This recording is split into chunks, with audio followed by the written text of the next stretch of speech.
All, however, went along smoothly. The emperor included in the official announcement of the plebiscite among the preparatory ceremonies. A single article in the Moniteur was written on this almost abandoned and forgotten subject. On the 6th of Brumaire, November 27th, the Senatus Consultum of the 16th of Brumaire, November 7th, was inserted. In this was recorded the results of the voting. The French people had accepted the proposition of the Senate by 3 million votes against 2,000. The imperial dignity is hereditary in the direct, natural, legitimate, and adapted descent from Napoleon Bonaparte, and in the direct, natural, and legitimate descent from Joseph and Louis Bonaparte, as is regulated by the Act of the Constitution of the Empire of the date of Floreal, 28th of the year 12, on the 10th of Brumaire, December 1st. The eve of the consecration, the Senate went in a body to the Tuileries. They were ushered into the throne room and presented to the emperor by the Grand Elector.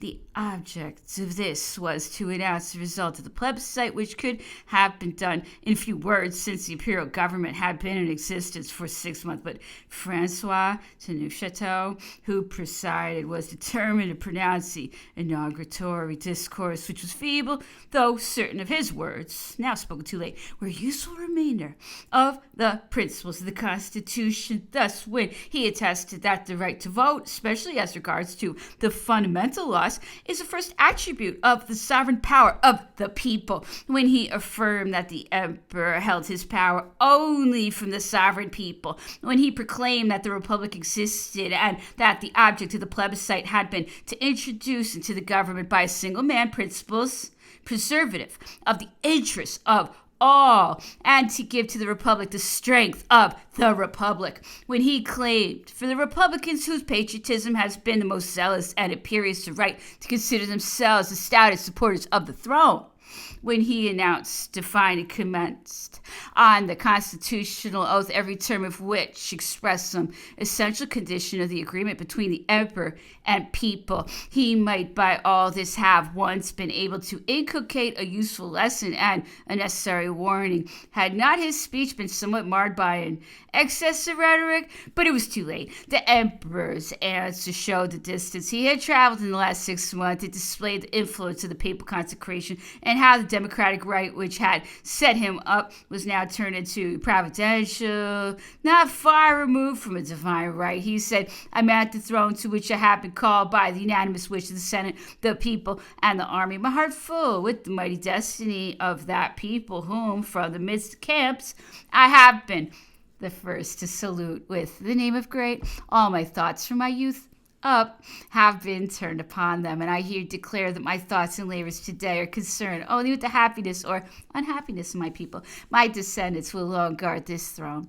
They shall be the foremost soldiers of the army in the field, and in sacrificing their lives for the defense of their country. As administrators, they will never forget that contempt of the law and decay of social order are the only results of the weakness and indecision of princes. In this there was no word of duties towards the nation and the revolution, not one word of the duties which the democracy had imposed on the chief whom she had been pleased to elect, and over whom the people still remained sovereign. Sovereign, the people? It was my people. And then allusion to Louis XVI, which could not fail to be remarked, and which connected the new with the fallen dynasty, putting them upon an equal footing. It was no longer a republic with an imperator or a Caesar at its head. It was a monarchy, which its inheritors would long possess, provided that they avoided the faults of their predecessors, the Bourbons.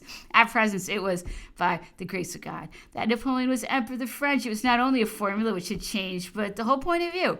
From 6 o'clock in the evening until midnight on the 10th of Brumaire, salvos of artillery discharged hourly announced the solemnity of the morrow, and every salvo Bengal lights shone on all the elevated parts of Paris. The theaters were open free, and bands of music paraded in the streets, playing fanfares. During the night, the palace courtyard and the terrace along the length of the castle were sanded. 57 cartloads of river sand were spread over the muddy patches. It has been necessary to pay the work people whatever price they asked on account of the scarcity of labor. This was 3.25 francs a day and 4 francs at night, which was unheard of. It snowed, but did not thaw. At 8 o'clock, the snow stopped and the cold returned. Before daybreak, the deputations appointed by the Senatus Consultum to be present at the taking of the oath assembled at the Palais de Justice, the halls of which were lighted by 429 powerful earthenware lamps, each 6 inches in diameter. At 7 o'clock, these deputations set out on foot under the escort of the Parisian Guard to Notre Dame. At the same hour, the deputations from the land and sea forces, as well as from the National Guard, were drawn up on the Place Dauphine. These were of two kinds: the official deputations of about 5,000 men under the command of Colonel Curto, to whom is entrusted their management, discipline, and organization, and the voluntary deputations from the Guards of Honor, which had been formed during the journeys of the first consul and the emperor through the different departments. 233 men, almost all of them horse guards, who had come to Paris to show their loyalty, and at their own expense they were marshaled under Colonel Beaumont, aide-de-camp to the governor of Paris, and were drawn up in 2 sections, one commanded by Colonel Cousin-Comartin of Boulogne-sur-Mer, the other by Colonel de Marmont of Brussels.